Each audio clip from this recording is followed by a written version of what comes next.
little people know I lost my granddad, and he was my father figure. Like, he raised me. And, you know, with COVID, there's no spectators, and it's just crazy. Like, now, like, you know, he's in heaven, and he's my guardian angel, and he's going to be right there with me in Tokyo. From the golden arches to going for the gold, Quanesha Burks started out like so many, working at McDonald's. Now she's off to compete at the Olympics in Tokyo, but first she's talking to us. Quanesha, girl, congratulations. This is beyond major, especially considering your story. How are you feeling?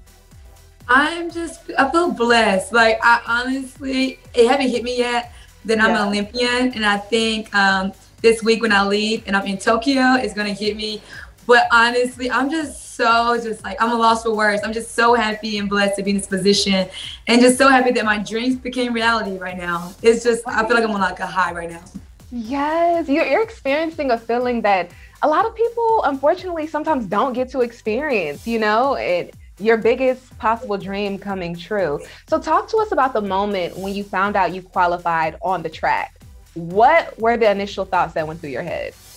Well, honestly, before, I had this planned reaction that I would drop to the ground and I would just, you know, just like put my hands up and tears were coming down. I'm like, can't believe this. That didn't happen. But honestly, after I realized that I made the team, it just felt like a relief and just like a burden, because it's like, oh, I'm the Olympian, like I made the team. Because you work hard all your life, and, you know, 5 years, you know, with COVID. So it's like we've been working 5 years for this moment. And with track and field, U.S.A. is the hardest team to make. So you can go in #1 and not make the team at all, and like break a world record and not make the U.S.A. team. So honestly, knowing that once they gave me my flowers and the flag, and like, congratulations, you're Olympian, and you go to the Olympics, I was like, oh my gosh, I'm an Olympian. So it just felt like, wow, all the hard work, everything I've been through these years, it's finally paid off, and now I get to officially say I'm an Olympian. Just hearing that story, I have the chills. And then considering the fact that you had an injury a few months ago where you could barely jog, and now you still made the team even after going through that trial. What did that teach you? Oh my gosh, patience. I'm very impatient. And when I tell you, my patience was tested. And I'm so thankful for the journey that brought me to where I am now, because I've never really had a serious injury during the season. So once I found out, like, I had severe bone bruising to my femur, and I had a tendon strain in the back of my leg, and it's all on my jump leg that I take off with, it was just like very frustrating. But then I realized that, you know, God did not bring me this far just to leave me. And so it was a test. And this year, my word was trust. And that was honestly, I was put to the test. And I was like, okay, next I gotta be careful with my words for the year, but it was honestly, it was hard, but I had a small circle with my family and friends. They kept me motivated. And there were times like I was frustrated, and I could tell like negative thoughts and self-doubt was coming in, but I was like, nope, this is not gonna happen. It was a challenge, but I'm just so glad to give up on myself. And I was like, I'm gonna make this team. And I was just so ready. And I just knew that God put me through all those challenges this entire year for this one moment. And I was so ready. So it was stressful, the process, but finally making the team, I was like, it was worth it. And now I'm just so happy I get to share my story. And I love that you're so open about sharing it. You're so open about sharing your faith, which I love. You talk about how you manifested this, how you kept speaking into existence that you were going to be an Olympian, and now you're here. I'm going to be an Olympian. I will make the 2021 Olympics, okay? I'm speaking of an Olympian. I'm going to be an Olympian. I'm going to the Olympics. I'm claiming it now. I'm going to be an Olympian. Today is the day. I told you, I'm an Olympian. I'm an Olympian. I told you, the power of the tongue. I realized my purpose is bigger than me and myself, and so I feel like God has given me this talent, and this is a bridge, you know, for others to know, like this was a test, and it's a testimony now, and it's just my purpose. I feel like I'm really fulfilling my purpose of sharing my story so I can inspire others, because everyone needs that inspiration, because you think like, oh, everything was great, she made the team. But it was so much more like involved before, like you see the flowers and the flag in my hand and I'm screaming, I'm an Olympian. And on those videos, actually, when I'm saying I'm an Olympian, little do people know, like some of those clips I honestly, my confidence wasn't that high. At first, I was like, I hope I'll become an Olympian. It's everyone's dream to become an Olympian. I was like, no, you're going to be an Olympian. And so each video, my confidence just kept growing. And so on the day of the competition, I was like, today's the day I'm going to be an Olympian. And I just had this feeling. I was like, I know it's going to happen because I've been through too much. And I was like, I'm not going to lose. I was like, I'm going to make this team. And the only way I will not make this team is by getting away from my own success. So honestly, when I say this year has just been, and going back to 2019, little people know I lost my granddad, and he was my father figure. Like, he raised me, like he was basically my dad. And I lost him at the U.S.A. trials in 2019. We buried him Thursday. I flew out Friday and I competed Saturday. And I missed the team by 1 spot for World Championships in 2019.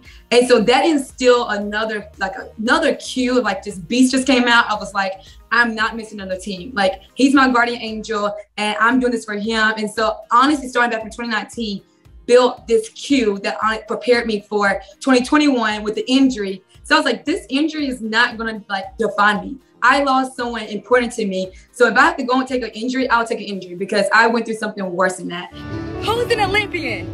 Me. And I just get emotional sometimes. Like yesterday, I was like, wow, I'm really packing for the Olympics. And just to think, my grandparents, my granddad was like, we're going to go to the Olympics. We can't wait to go. And, with COVID, there's no spectators. And it's just crazy. Like now, he's in heaven and he's my guardian angel and he's going to be right there with me in Tokyo. So I'm just so excited because they played a big part on my life with where I am now for sure.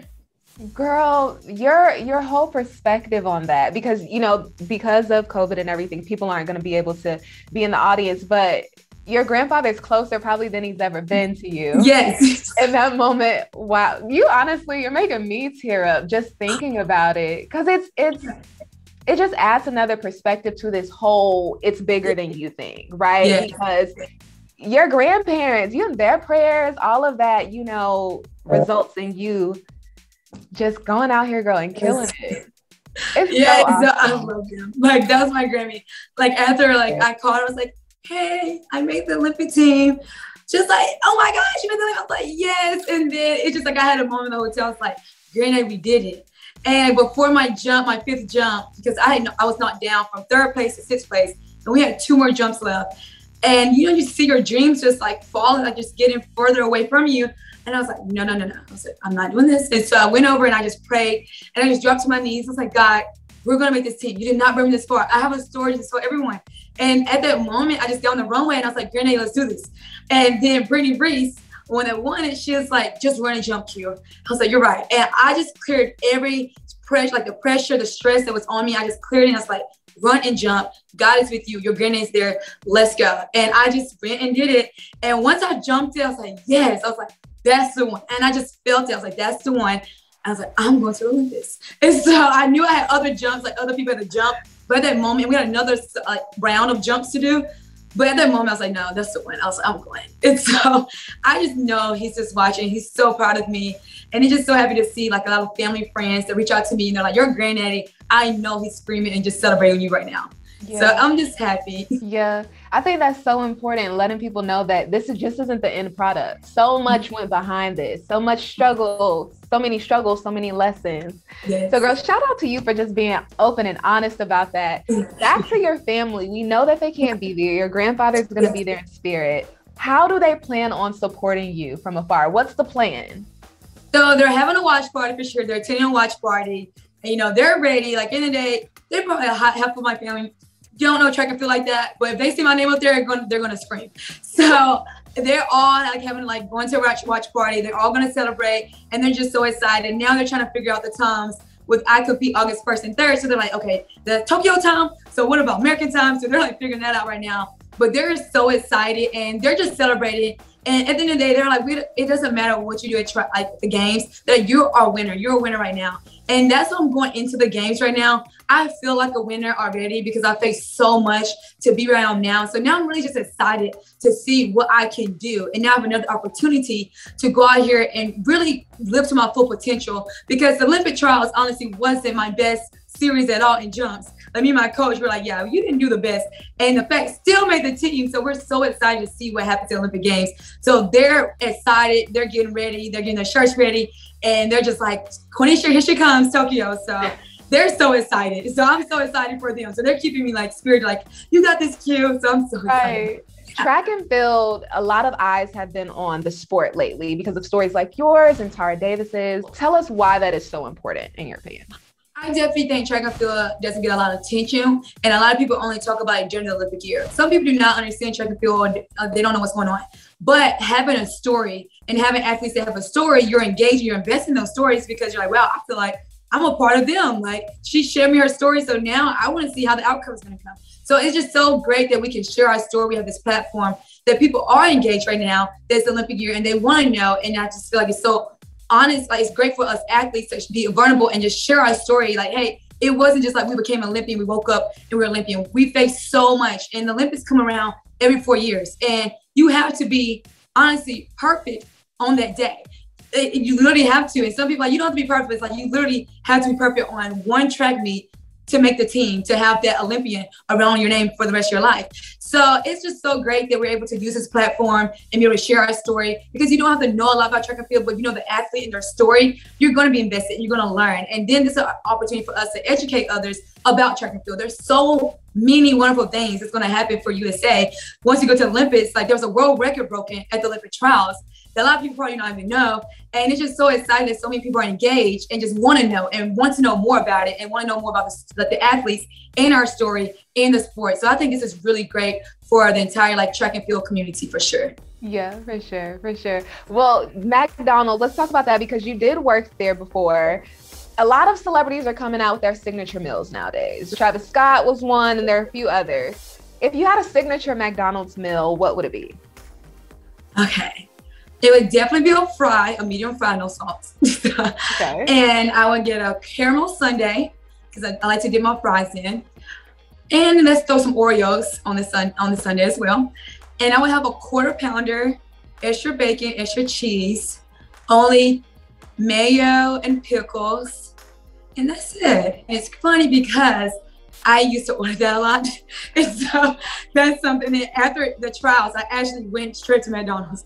I was like, oh, I need a fry. I was like, I haven't had a fry in months. So I was like, I need a fry now. So I think that would be my signature meal for sure. Yeah. Well, girl, dipping fries and freaking ice cream. I have friends that do that and I still don't understand. You have to try, like, dip the fry, scoop some ice cream, and then dip it in the caramel. And then try it. You got to try it all together. Okay. And I promise you, it's the best. I love it.